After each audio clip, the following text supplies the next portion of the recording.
कहानी की शुरुआत होती है एक प्लेन से जिसमें किम नाम का एक डॉक्टर कोरिया वापस जा रहा था। फिर एक एयर होस्टेस ने उसका ऑटोग्राफ मांगा क्योंकि वो काफी मशहूर था।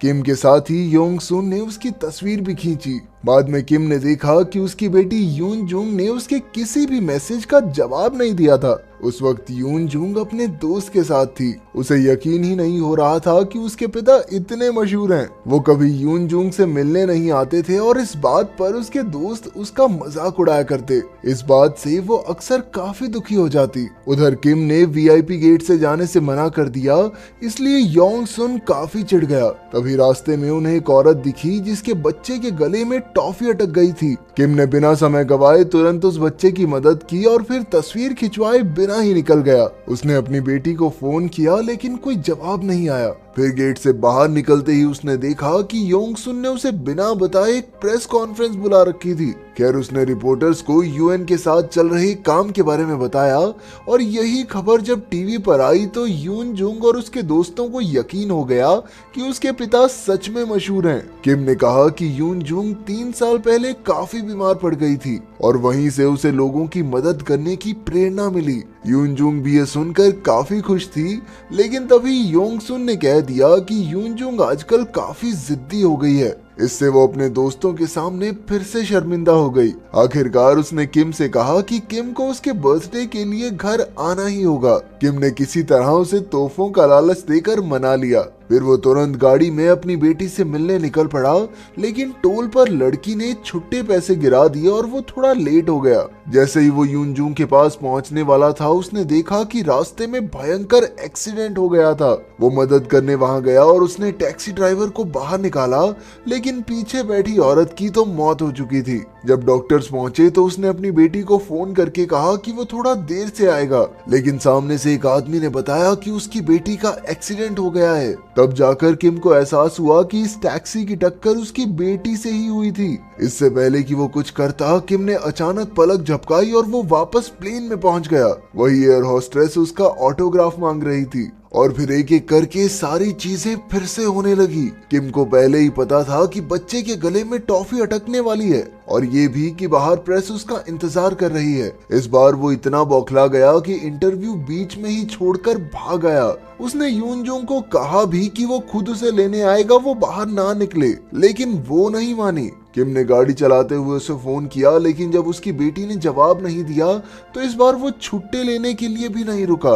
लेकिन जब तक वो एक्सीडेंट की जगह पहुंचा तब तक यून जुंग मर चुकी थी। जैसे ही वो अपने घुटनों पर गिरा उसका दिन एक बार फिर से शुरू हो गया। इस बार वो बिना समय गवाए भागा और रास्ते में बच्चे की टॉफी भी छीन ली। वीआईपी गेट से होते हुए वो अपनी गाड़ी तक पहुंचा और यून जुंग से कहा कि वो आज नहीं मिल सकते, लेकिन उसकी बेटी नाराज होकर कहने लगी कि वो उससे नफरत करती है। वो कहने लगी कि वो चाहे आए या ना आए, लेकिन वो उसका वहां इंतजार जरूर करेगी। किम ने काफी तेज गाड़ी भगाई और बिना टोल दिए ही भाग निकला, लेकिन इस बार वो गलत रास्ते में फंस गया और जब तक वो पहुंचा तब तक एक्सीडेंट हो चुका था। एक बार फिर दिन शुरू हुआ और इस बार किम ने पागलों की तरह गाड़ी भगाई, लेकिन एक जगह उसकी टक्कर हो गई और उसे पैदल जाना पड़ा, जिस वजह से वो एक बार फिर से लेट हो गया। उसकी बेटी तो कुछ सुनती नहीं थी, इसलिए उसने ड्राइवर का नंबर ले लिया और जब फिर से दिन शुरू हुआ तो उसने ड्राइवर को एक्सीडेंट के बारे में बताया, लेकिन उस आदमी ने कोई जवाब नहीं दिया। इस बार किम जबरदस्त स्पीड में कच्चे रास्ते से होते हुए एक्सीडेंट से कुछ मिनटों पहले ही पहुंच गया, लेकिन उसी वक्त उसकी आंखों के सामने ही उसकी बेटी का एक्सीडेंट हो गया। किम रो ही रहा था कि एक आदमी आकर अचानक उस पर चिल्लाने लगा। ये मिनचुल था जो डॉक्टर्स के साथ घायलों को ले जाने आया था।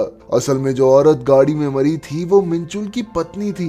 किम की ही तरह उसका दिन भी बार बार फिर से शुरू हो रहा था। उसने अपनी पत्नी को फोन करके सावधान करने की कोशिश की, लेकिन जब कोई जवाब नहीं मिला तो वो पहले ही उसके दोस्तों से पूछताछ करके उसे ढूंढने लगा, लेकिन कोई नहीं जानता था कि वो है कहाँ। इस दौरान वो किम को भी देख रहा था, इसलिए उसने उसके साथ मिलकर इस मुसीबत को टालने का फैसला किया। इसके बाद जब उनका दिन फिर से शुरू हुआ तो वो दोनों एक दूसरे से मिले। उनके लिए एक्सीडेंट को रोकना नामुमकिन था, इसलिए उन्होंने कोशिश की कि यून जुंग वहां तक पहुंचे ही ना। फिर जब दिन शुरू हुआ तो किम ने प्रेस कॉन्फ्रेंस में यून जुंग से कहा कि वो मिलने की जगह को बदल रहा है। यूनजूंग ये सब टीवी पर सुनकर फिर से गुस्सा हो गई और अपने पिता की बात नहीं मानी। इसके बाद किम ने उस टैक्सी वाली औरत मिक्यूंग को फोन किया क्योंकि वो मिनचुल से लड़ाई की वजह से उसका फोन नहीं उठा रही थी। किम ने उसे एक्सीडेंट के बारे में सावधान करने की कोशिश की, लेकिन तब तक वो टैक्सी में बैठ चुकी थी और थोड़ी ही देर में आखिरकार एक्सीडेंट हो ही गया।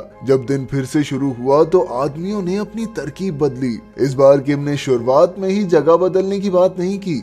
उसने कहा कि वो यूनजूंग से बेहद प्यार करता है और बड़े प्यार से उसे समझाते हुए कहा कि जगह बदल लेते हैं, बढ़िया रहेगा। आखिरकार यूनजूंग मान गई। उधर मिनचुल अपनी पत्नी को तो नहीं रोक सकता था, इसलिए उसने टैक्सी को रोकने का फैसला किया। उसने एक ईंट से अपना सर फोड़ा और पुलिस को उस टैक्सी का नंबर दे दिया ताकि वो उसे रोक ले। तब मिनचुल को याद आया कि उनकी बहस बच्चे को लेकर हुई थी। मिक्यूंग बच्चा चाहती थी, लेकिन मिनचुल इसके लिए तैयार नहीं था। बहस के बाद मिक्यूंग ने उससे कोई बात नहीं की। कुछ देर बाद पुलिस और किम एक्सीडेंट की जगह पहुंचे, लेकिन वहां कोई एक्सीडेंट हुआ ही नहीं। उन्हें लगा कि आखिरकार उन्होंने एक्सीडेंट होने से रोक लिया। फिर किम पार्क में अपनी बेटी से मिलने पहुंचा।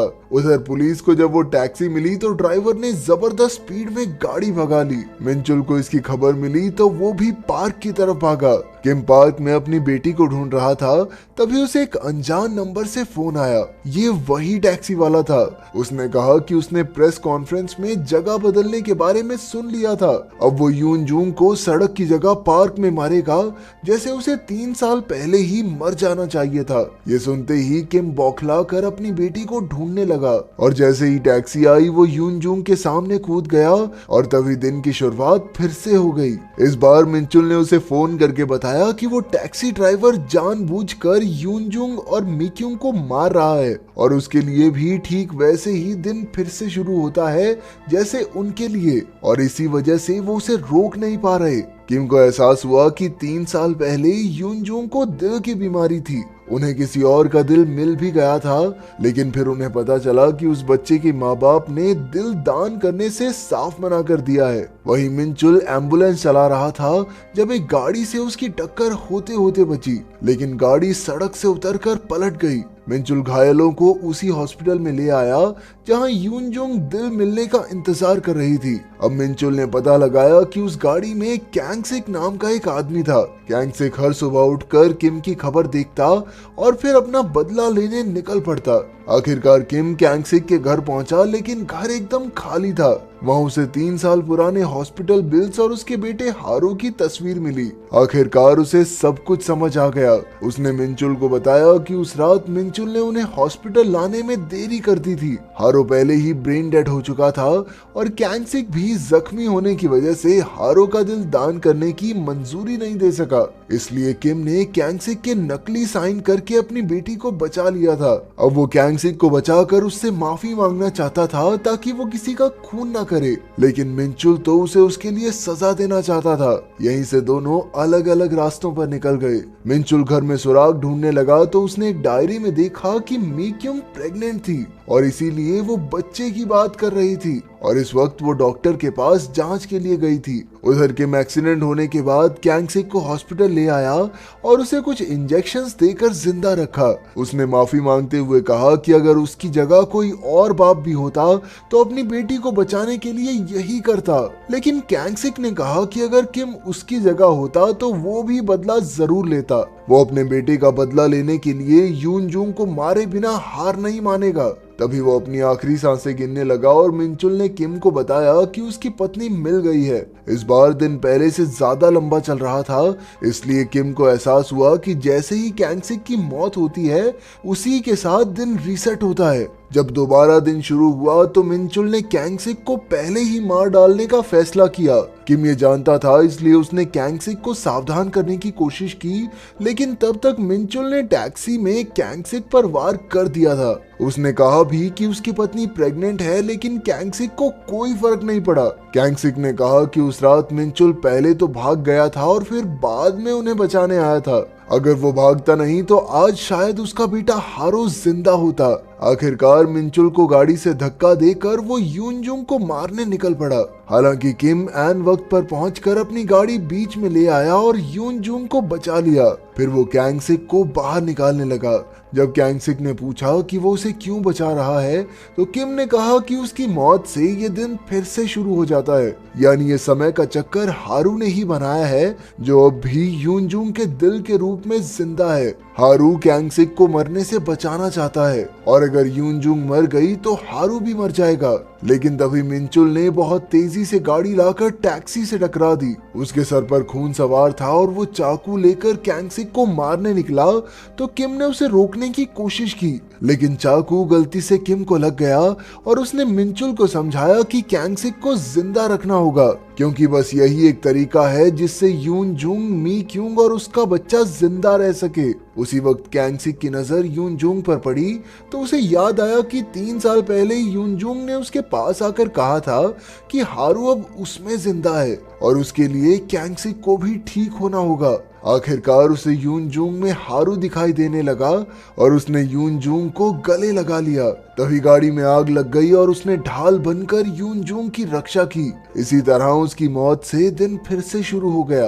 ये उनका आखिरी मौका था, क्योंकि अब उन तीनों को सही गलत का एहसास हो गया था। मिंचुल डॉक्टर के ऑफिस के बाहर मिक्यूंग से मिला और उससे दिल से माफी मांगकर बच्चे को अपनाने के लिए तैयार हो गया। उसने अपने होने वाले बच्चे का नाम हारू रखने का फैसला किया। वहीं कैंग सिक यून जूंग से मिला और उसे हारू की तस्वीर दिखाई। यून जूंग ने भी पूछा कि उसे सबसे ज्यादा क्या पसंद था। इस पर कैंग सिक ने कहा चॉकलेट। यून जूंग हंसने लगी, क्योंकि पहले उसे चॉकलेट बिल्कुल पसंद नहीं थी, लेकिन सर्जरी के बाद उसका सिर्फ चॉकलेट खाने का ही दिल करता है। उधर जब एयरपोर्ट पर प्रेस कॉन्फ्रेंस हुई, तो किम ने सारी दुनिया के सामने 3 साल पहले किया अपना गुनाह कबूल कर लिया।